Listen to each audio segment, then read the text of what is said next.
Khitab itu otoritas dari minal a'la ilal adna, dari yang lebih kuat ke yang lebih bawah, itu namanya khitab. Kemudian harusnya kita semua sebagai manusia itu sebenarnya orang yang tidak sah memberi khitab, memberi perintah. Karena kita sendiri tidak berstatus khalik, pencipta. Jadi misalnya gini, saya janji sama sampean besok datang ke saya, kamu tak kasih uang. Besok saja saya tidak mesti hidup. Jadi janji itu sudah salah, besok saja saya tidak mesti hidup. Kalaupun hidup saja uang saya terbakar atau dicuri orang. Maka di sini dibutuhkan otoritasi khitab, harus diberikan zat yang punya otoritas penuh, yaitu zat yang nggak akan mati, yang nggak akan lumpuh, yang nggak akan mengalami satu gangguan sosial. Sebab itu dalam pandangan ulama tafsir itu punya akibat, saya ulang lagi, punya akibat bahwa hanya Allah yang berhak memberi apa? Khitab. Sehingga saking kerennya Allah itu bisa khitabun lil makdum. Ini di sini nanti ada contohnya.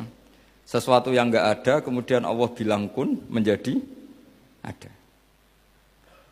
Sehingga Allah itu enggak bisa dibantah, enggak bisa ditentang karena bisa apa saja. Karena asbabul qudrah adalah al-khalqu. Kalau dalam ilmu tafsir, kalau sampean dalam ilmu manusia kan gini, sebabnya melihat itu mata. Kalau dalam ilmu tafsir enggak, yang bisa menjadikan Anda melihat itu menciptakan. Saya ulang lagi ya, jadi kalau dalam ilmu tafsir, asbabur ru'yah itu al-khalqu, bukan al-basar. Kalau kamu melihat karena mata, berarti setelah jauh tidak bisa melihat. Atau setelah tertutupi tidak bisa melihat. Tapi kalau kamu mengetahuinya karena menciptakan, maka kapan saja bisa melihat. Misalnya gini, saya punya emas 1 gram, kecil sekali 1 gram. Saya tanam di dalam Monas, kedalamannya 1 meter. Mbok saya sudah di Jogja, saya tetap tahu bahwa di Monas, kedalaman 1 meter ada emas 1 gram. Kenapa? Karena saya yang menciptakan, yang mengatur itu semua. Sehingga setelah saya di Jogja, setelah saya di mana-mana tahu bahwa di Monas itu ada emas 1 gram dalam kedalaman 1 meter. Sehingga Allah ketika mengatakan, saya ini zat yang super tahu, itu kata Allah gimana? Ala ya'lamu man khalaqo. Ala ya'lamu ana ta ora ngerti sapa wong zat khalaqo kang gawe sapa man. Masa orang yang menciptakan kemudian tidak tahu? Jadi awal tahu itu karena menciptakan. Tapi kita sudah lama jadi bodoh karena kita tahunya pakai mata. Sehingga kita mengatakan bagaimana orang buta bisa tahu wong dia buta. Kalau dia yang menciptakan tetap tahu.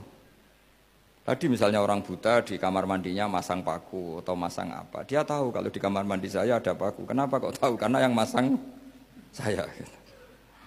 Nah, ini penting saya utarakan supaya nanti itu gampang analisis ayat-ayat berikutnya. Otoritas itu, otoritas khitab itu harus diciptakan dulu. Nah, baru setelah punya otoritas, saya ulang lagi, baru punya hak khitab. Nah sekarang enggak, para raja, para presiden, para dosen, para kiai itu sering melancarkan khitab, sementara dia enggak menguasai apa yang akan terjadi. Makanya Allah mengkritik kabura maktan indallahi antaqulu ma la tafalun. Itu salah besar ketika kamu seakan-akan memegang otoritas pada sesuatu yang sebenarnya kamu tuh tidak pernah melakukan, tidak pernah ikut menciptakan. Misalnya, jong kowe nak nurut aku, sebenarnya mesti uripmu kepenak. Otoritas itu dari siapa coba? Urip kepenak ya di luar wilayah kita, kehidupan besok juga di luar wilayah kita. Sampai kita kalau mau ke kuburan itu panduannya Nabi gimana kalau berdoa? Apa? Assalamualaikum daro qaumim mukminin wa inna insyaallahu bikum lahikun. Salam untuk kalian semua dan kita insyaallah suatu saat akan bertemu, insyaallah. Padahal mati itu adalah satu keharusan. Tapi kalau yang di kuburan itu orang mukmin, kita tidak ketemu lagi sama mereka jika kita mati kafir, karena nanti tempatnya beda. Yang satu alamatnya surga, yang satu alamatnya neraka. Maka kata ulama, kata insyaallah di situ adalah kita masih berharap mati dengan status yang sama, sehingga bisa ketemu. Jadi itu artinya gini, di selain Allah itu bilang janji, bilang khitab itu enggak sah.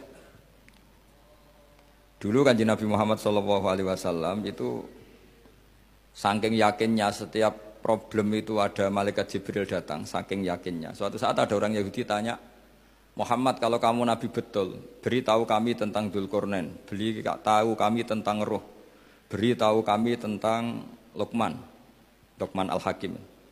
Nabi karena reputasi hariannya dipandu Jibril bilang, ya sudah besok datang lagi ke sini tak jawab. Ternyata Jibril nggak datang, padahal semua ditunggu lama nggak datang sampai utusan. Padahal yang tanya orang Yahudi yang sukanya bully Nabi, lama nggak datang. Lama-lama protes, Jibril ini gimana? Saya dalam keadaan tertekan malah tidak datang. Datang Jibril dengan tanda kutip nyalahkan. Yaitu ada ayat wala taqulanna li syai'in inni fa'ilun dzalika ghadan illa jangan katakan besok bisa melakukan sesuatu tanpa mensandarkan itu semua kepada kekuasaannya Allah Subhanahu wa taala.